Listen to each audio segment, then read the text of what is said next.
Hello everyone, today I'm recording this video right after YouTube removed one of my videos for what was deemed to be a community guidelines violation.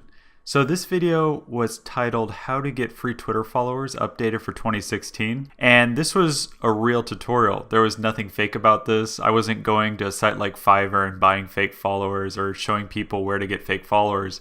These are indeed real people, and you use sites like Tweepy, you use sites like Unfollowers that are kind of Twitter follower management tools that allow you to follow and unfollow people rapidly based on various filters. So how many people they follow, how many followers they have. But basically you can get it down to a science so that you can follow people that are almost guaranteed to follow you back.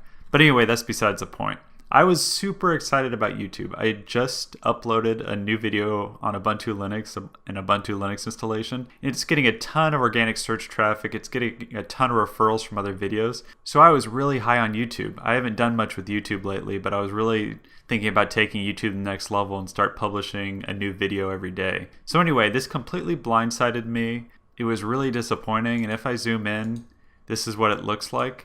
I got what looked to be a terms of service agreement from YouTube. I thought it was just the updated policies. I had heard other YouTubers talking about it, how they're going to start really cracking down on bullying and other things. But it ended up being a policy, a community guidelines violation.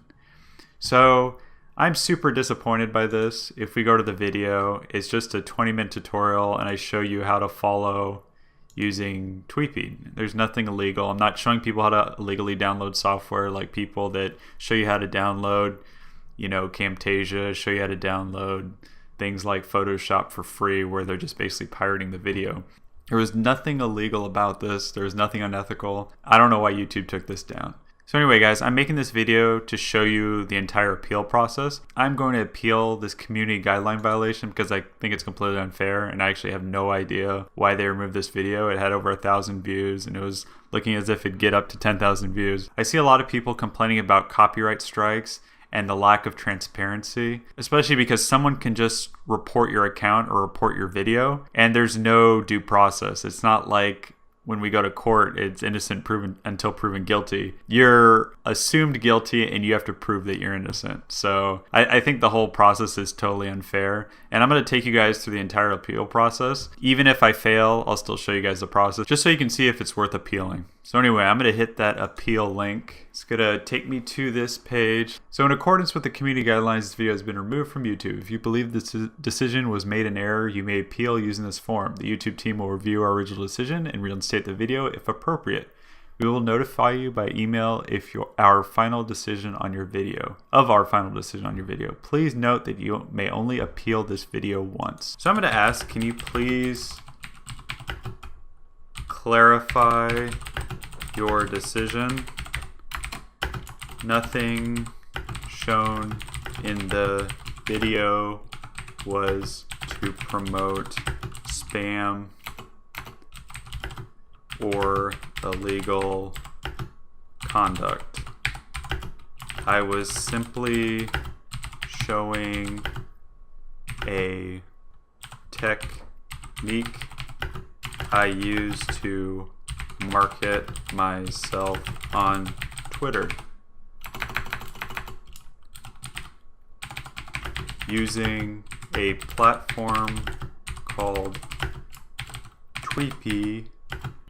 Okay, so I can't go that long. So I'll just stick with that. It probably doesn't even really matter what I say here. It's just the fact that I'm asking for an appeal. Because how these copyright strikes and community guideline violations work is somebody just has to report you once and it automatically flags your content. And it's a system flag, so it's just automated. No one's actually reviewing the case right then and there.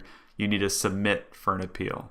So we're going to hit that submit appeal button, and I'll continue this video once I receive an email from YouTube. Welcome back everyone, it's the next day and my video is back on YouTube. The little message saying that the video would be deleted in 7 days is no longer there, and I no longer have a strike on my channel. So that's awesome.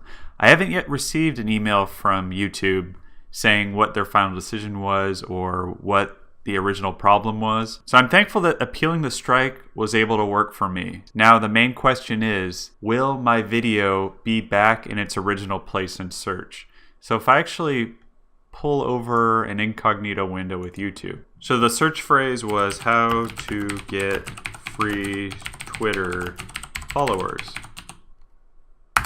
All right, and so I have one video. This is a video from last year. It's a bit outdated. And no, it is not on the first page anymore. So let's see if it's on the second page. So that's another old video from last year. Third page. Nope. Well, I'm not going to go any further through the pages. But that really stinks because, as you guys know, if you have a YouTube channel and you post content, it is hard and takes time to get on the first page of search for various key phrases or keywords. So even though they did put the video back on my channel, and I'm thankful for that, and people can now search for it and view it and it won't be deleted, I lost my search ranking. So like I said before, this is why YouTube's system for removing content is terrible, because it punishes you for no reason. Somebody can complain about your video, the system can automatically raise a flag, and your video content will be removed before ever being reviewed by a human. Like I said, while I'm thankful my video's back, it's not going to be deleted, I basically lost my ranking in search for no reason whatsoever. So I hope this video was helpful for you guys. I hope it kind of gives some transparency to the process, about as much transparency as a user can give you without being on the actual back end of it all. I hope I receive a follow-up email from YouTube kind of giving me some clarity on the whole situation. And if I do, I will go ahead and put a link to that in the description of this video. I'll take a screenshot of it. And if I don't, I guess I'll just keep making videos and hope for the best. But if you found this video helpful, please leave a like. If you would like to see more content like this, subscribe. I'm trying to produce content every day, and I produce a variety of tech and social media tools and tutorials. So thank you for watching this, and I'll see you guys next time.